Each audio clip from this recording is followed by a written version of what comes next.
Good morning, ladies and gents, and welcome back to my channel. This is my new Versys 1100, and just 2 days ago, oh shut up, and just 2 days ago I did the first service, first oil change after 1000 kilometers. Could you? So noisy. Anyways, 1000 kilometers, first service done, fresh oil. I think it's time to visit the German Autobahn. So let's go and let's see what this thing can do. So ladies and gents, here we are on the way to the nearest Autobahn. Unfortunately, the nearest Autobahn is 142 kilometers from here, so it will take me 1.5 hours to get there. So at the moment that's gonna be very boring motorway ride,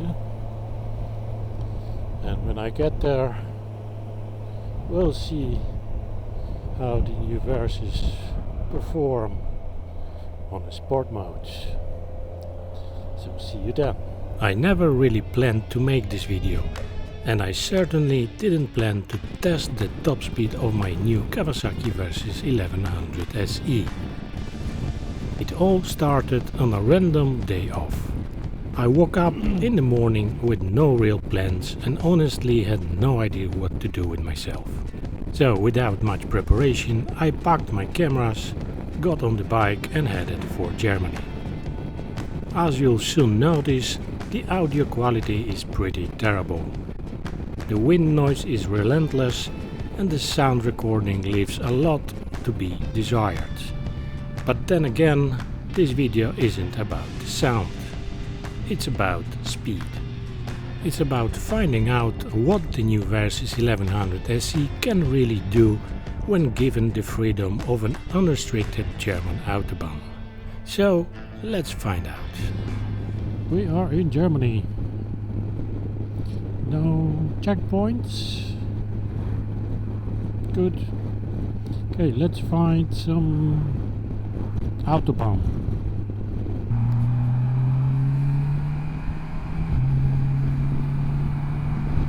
To begin with, I did a few test runs without even attempting any top speed records. I simply wanted to see how the bike behaved on the Autobahn at higher speeds.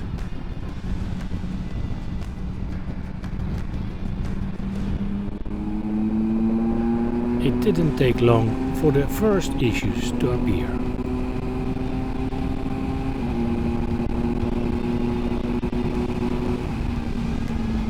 The first one was my shift light. I had it set to 8000 RPM and at higher revs it was flashing like crazy. It quickly became quite distracting and annoying when trying to focus on the road.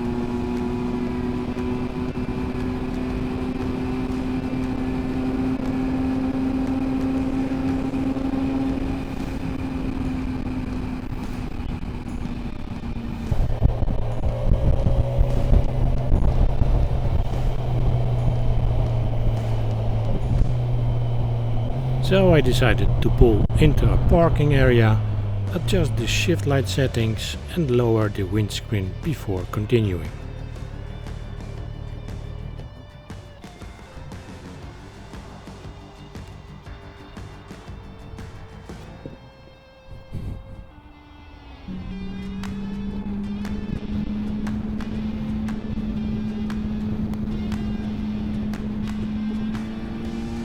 The second issue was the crosswind.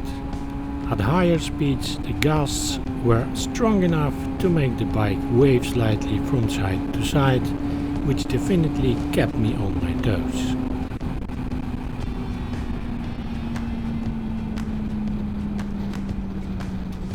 The third problem was the amount of traffic.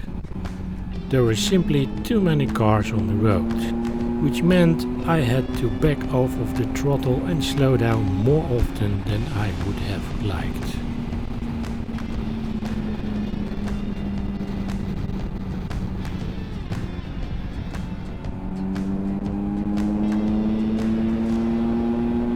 it was becoming clear that reaching the bike's true top speed might not be as straightforward as I had hoped.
I'm gonna fuel up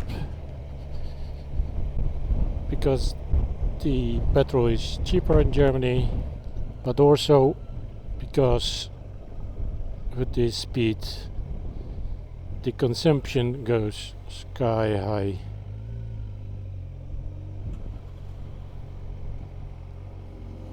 It synced from the range synced from 170 to 70 in just a few minutes. Oh, wait a minute, it's a red light. Gonna buy some fuel here in this small town, because on the highway it's the same price as in the Netherlands, so there is no sense to do that. So I will try something else. I'm gonna ride now opposite direction on the Autobahn. Maybe I will go with the wind and we'll see how that goes. If we're gonna get the same effect, that means that Versys above 200k is just unstable, and personally I think that's gonna be the end effect of that.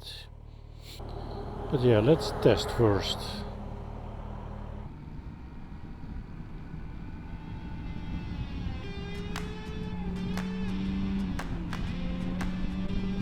So, after filling up with fresh, higher quality fuel, I turned around and headed back in the opposite direction.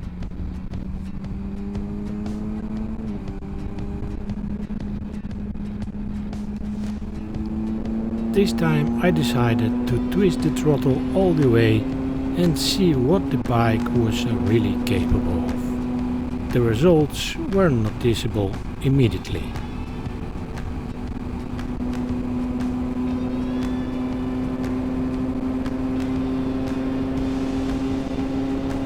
The wind was now at my back, giving me a helping hand, and the traffic was much lighter than before. For the first time that day I had a clear stretch of Autobahn ahead of me and the perfect opportunity to let the Versys run. See for yourself how it went.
So guys, as you can see, the consumption with this speed, it's sky high.